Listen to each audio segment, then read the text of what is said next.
Hello and welcome back to our podcast channel. My name is Elle. If you are a returning listener, welcome back. And if you're new to our channel, welcome. Today, we're going to take a dive into a very interesting subject. As you all know, my topics kind of vary. They come to me out of the blue, or maybe I'm watching something, reading something, heard something, at the grocery store, which is not often because I don't actually go to the grocery store. I have my delivery made to my house. Anyway, so we're going to be talking about haunted jewelry. I actually wrote a short story recently that I will be featuring in my upcoming newsletter on February 15th. So if you haven't checked out my newsletter, part of the TianquiztliCreations monthly release newsletter, please do so. It's on our website. It's free to download, free for everyone. It's just basically a collection of different segments, travel segments, crystals. I do poetry in there, feature other writers, other poets. It's really fun. But I wrote a short story on there about a haunted necklace. I'm very excited for people to read it because it was very fun to create. And that kind of is what spurred out this idea to look into historical known pieces that have gone through centuries of owners and why they're considered haunted. Now, I personally am not like a huge jewelry wearer, right? That's a word. I don't wear a lot of jewelry, is what I'm trying to say. Although I do make a lot of it because I have my online shop. This is becoming like an advertisement for my website. Sorry. But if you haven't checked it out, check it out. A lot of the jewelry that I have online is actually made. Either I make it or it's sourced out from other creators. It's a lot of fun. But back to topic. I really wish I had a co-host because I feel like I derail a lot on my channel now just because I don't have someone to be like, focus. So, anyway, I'm not a big type of jewelry wearing kind of person. When I leave out of my home, I do usually wear like the my evil eye stuff, my crystal beads, and things like that. But as far as like gold and silver items, even when I was younger, it was very rare for me to have that on me. Although my parents really, gifted me these necklaces and earrings often, I wasn't known to really wear them. I didn't actually get to wearing gold until maybe a few years ago, and even then, it's usually always put away. So definitely not something that I like to have on me all the time. Um, but it is something that I see others, it's like part of their everyday fashion statement, and it's awesome. And this is kind of why I wanted to be, do a little bit of research and be like, hey, are there any cursed jewelry items? And the answer is yes. So, upon my research, I actually found three different pieces that are believed to be cursed, and they go back centuries.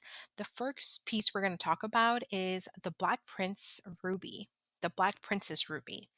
So, I'm sure you all have heard of mood stones. Basically, they change color according to your emotions or according to like your body temperature.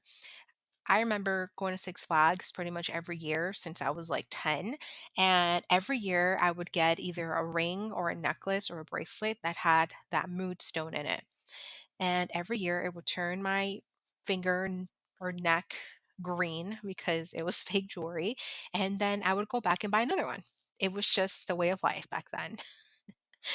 But the reason why this ruby was considered a moonstone was because of the tragic occurrences that would happen after each owner had it for a while. So, we're going to learn a little bit more about the Black Princess Ruby. This red stone, known as the Black Princess Ruby, was actually a low value spinel. Given the name the Great Impostor, in the 14th century, the stone belonged to Abu Said, a prince of Granada. Peter of Castile, also known as Don Pedro the Cruel, desired Abu Said's wealth. Legend states he stabbed the prince to death. Then Don Pedro gave the ruby to the Black Prince, son of Edward III in England, in exchange for services rendered. The ruby worn during many battles included Agincourt, where Henry V wore it while almost dying when struck by a battle axe. Richard III wore the stone at the Battle of Bosworth, killed in battle.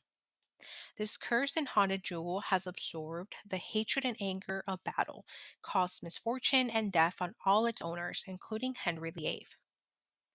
So we go back to why was a mood ring? Basically, they're stating because, or a mood jewelry piece, and basically it's because they believe that having been worn through all these battles, it has absorbed all this negative energy, and whoever owns it from here on out is going to have terrible faith. So if you ever run into it, don't wear it. Don't own it. Don't buy it. We're going to move on to the second jewelry piece here, and this is called the Hope Diamond. This blue diamond actually was the inspiration behind the necklace in Titanic. If you all have seen Titanic, which who hasn't, it is a long movie. It was made in 1997, I believe, and it stars Leo DiCaprio, which who doesn't know Leo, and Kate Winslet. I remember watching this movie, and do you know that there's that one spicy scene in the cart, right? Like the car thing, wagon. I was like 7 years old, maybe 6. And imagine watching that with your parents. Like, oh my God, it took me years to be able to rewatch that movie. It was just traumatizing. Also, why were they watching it with me? Like, they had to have seen the box at rated R. Anyway, back to this. The Hope Diamond was the actual inspiration behind the necklace that was worn by Rose in the movie. And it was mined in India, first owned by King Louis XVI, worn by his wife Marie Antoinette. Louis only had the diamond for 4 years. All ended when citizens beheaded both during the Revolution.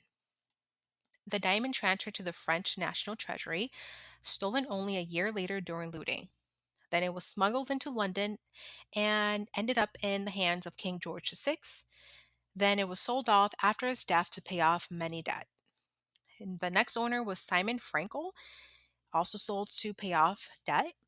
And then it ended up with socialite Evelyn Walsh McLean after she bought it.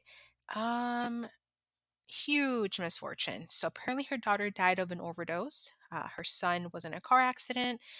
Her husband died of brain atrophy. The family business went bankrupt. And now the cursed diamond now sits in the Smithsonian National Museum. So again, if you run into this jewelry piece, don't own it. Don't even look at it. Walk away. That is intense. That's actually a lot. But again, it's like, do you see the pattern here? All these jewelry pieces so far have been stolen, have been, or have experienced tremendous wear and tear because they were worn during battles and during death. And it is crazy. All right. So our third and final jewelry piece is going to be the Delhi Purple Sapphire, originally stolen from the Temple of Indra in India in 1857 by a British soldier. From there, it fell into the hands of Colonel W. Ferris, or Coronel. Oh, okay, I know I can read English. Who was extremely unfortunate from the very day he possessed it. He went bankrupt, lost everything he owned, his health took a rapid decline, and after dying, the stone was passed to his son, who also went bankrupt and fell sick.